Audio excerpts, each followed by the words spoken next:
अस्सलाम वालेकुम जी, आपका होस्ट सैयद अहमद अली जाद आपकी खिदमत है। हमारा यूट्यूब और फेसबुक चैनल यह है पाकिस्तान देख रहे हैं। लाखों करोड़ दुरूद हज़रत मोहम्मद मुस्तफ़ा सल्लल्लाहु अलैहि वसल्लम और आले मोहम्मद पर। इमरान अहमद खान नसब साबका वज़ीर आज़म इस्लामी जमहूरियत पाकिस्तान और बानी पाकिस्तान तहरीक इंसाफ जब एक मरूफ आलम दीन तारक मसूद साहब एक चर्च के अंदर पहुंचते हैं तो वहां पे उधर की जो मुकामी लोग हैं, एक खतून तारक साहब का तारफ इसलिए इस बुनियाद पे करवा रही है कि ये साबका क्रिकेटर इमरान अहमद खान नसब के मुल्क से है। तो इस तरह का बंदा डेफिनेटली इस वक्त वो पाबंद सलासा है और 5 अगस्त से पाबंद सलासा 227 दिन हो गए हैं और उनके ऊपर जो साइफर का केस है, इद्दत का केस है, उसके अलावा तोशाना केस है, तोड़ फोड़ का केस है, लॉन्ग मार्च का केस है, तो सारे के अंदर मुझे लग रहा है कि तहरीक इंसाफ के चेयरमैन को और बानी को बड़ा रिलीफ मिलने जा रहा है। आज डिस्ट्रिक्ट एंड सेशन जज की जो अदालत की जज हैं शाइस्ता कुंडी साहबा, उन्होंने बाकायदा तौर के ऊपर इमरान अहमद खान नसब को लॉन्ग मार्च जो तोड़ फोड़ का इनके ऊपर इल्जाम था 25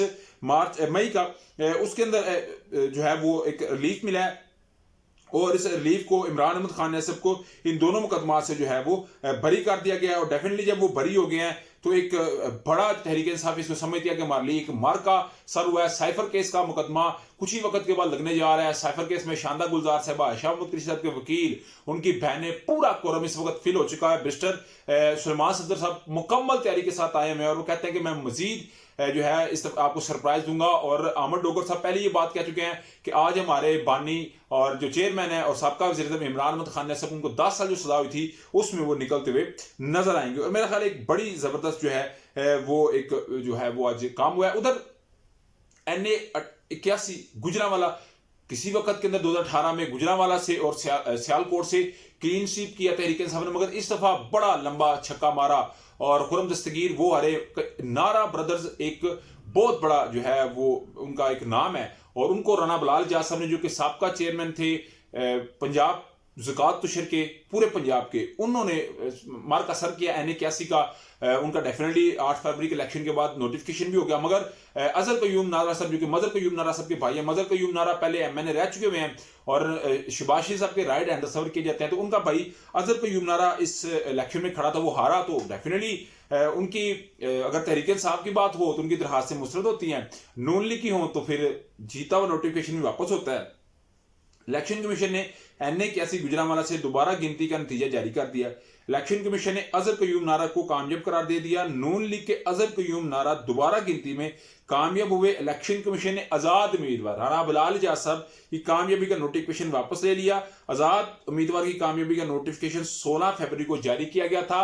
उन्होंने वोट कास्ट किया, उन्होंने स्पीकर, डिप्टी स्पीकर, वजीर आजम के लिए डेफिनेटली बड़े सारे मामला के वो अंदर शामिल रहे हैं। मगर एकदम से ये क्या ट्रेंड चला, ये क्या हुआ कि देखिए, या तो पहले आप गलत थे, ये अभी अब ठीक है, ये पहले अब ठीक थे, या अभी अब गलत है। काम तो एक हुआ है। और इलेक्शन कमीशन का जैसे PP 50 के अंदर बलूचिस्तान के अंदर हुआ है कि पूरा का पूरा इलेक्शन को ही कल सुप्रीम कोर्ट ने दिया और कहा जी दोबारा इलेक्शन होना चाहिए। तो मेरा ख्याल है एक बड़ी जो है वो पेशरफ्त होती नजर आई है। इसके अंदर मैं आपको बताऊं, उधर जी चौधरी परवेज साहब कहीं वाशरूम में गिरे हैं और गिरने से हिबा चौधरी साहबा, जो कि फवाद चौधरी साहब की वाइफ है, ये रिपोर्ट कर रही है कि उनकी पसली टूटी है। चौधरी परवेज 17 मार्च को वाशरूम में गिर गए, फ्रैक्चर हुआ, यानी कि पसली का। पंजाब असम्बली में गैर कानूनी भर्तियों के मुकदमे की समाअत के दौरान एंटी करप्शन अदालत में अडयाला जेल के डिप्टी सुपरिटेंडेंट ने परवेज की मेडिकल रिपोर्ट पेश कर दी। उसमें बकायदा तौर पर जो खबर सामने आ रही है कि उनकी पसली टूट चुकी हुई है। इससे पहले उनकी अहलिया को कल जदोकोब किया गया, उनके वकील को गिरफ्तार कर लिया गया, ताकीद कुनिंदा गिरफ्तार। जब रात को पेश हुए तो जो लाहौर हाई कोर्ट है, उन्होंने बकायदा तौर के ऊपर जो एडवोकेट जनरल है हालद साहब, उनको तलब किया, उन्होंने दलाइल दिए कि ये झूठे हैं। तो उसकी बुनियाद के ऊपर अदालत ने मामला इलेक्शन कमीशन को रेफर कर दिया। तो मेरा ख्याल है परवेज साहब की मुश्किलात उमर सरफराज चीमा की तरह काम होती नजर नहीं आ रही। हसन नवाज, हुसैन नवाज किसी तारीफ के मोहताज नहीं है। एमन फील्ड हो, फ्लैगशिप हो, अल अजीजिया मिल का मामला हो, रेफरेंस केस हो, तो इन तीनों के अंदर हसन नवाज और हुसैन नवाज की आज एहतसाब जल्द है जो है नैब की, वो उनकी जो इस वक्त 95% तक चांस है कि बरीयत का ऐलान कर सकती है। इससे पहले उनके गिरफ्तारी के जो है वो परवाने मनसूख हुए थे। उधर मखसूस नशिस्तों की बात की जाए तो तहरीक इंसाफ मुझे लग रहा है कि लाहौर हाई कोर्ट से भी उसे पशेमानी का सामना करना पड़े, पेशावर हाई कोर्ट हो, सिंध हो, इलेक्शन कमीशन हो, वहां से तो उन्हें बिल्कुल जो है वो बिल्कुल कोई फायदा नहीं हुआ। तो अभी भी उन्होंने मखसूस नशिस्तों के लिए दरखास्त दी हुई थी, उस पर फैसला महफूज हो गया है। डेफिनेटली जैसे ही फैसला आपके साथ आएगा तो डिस्कस करेंगे। अगर मैं आपको बताऊं तो जो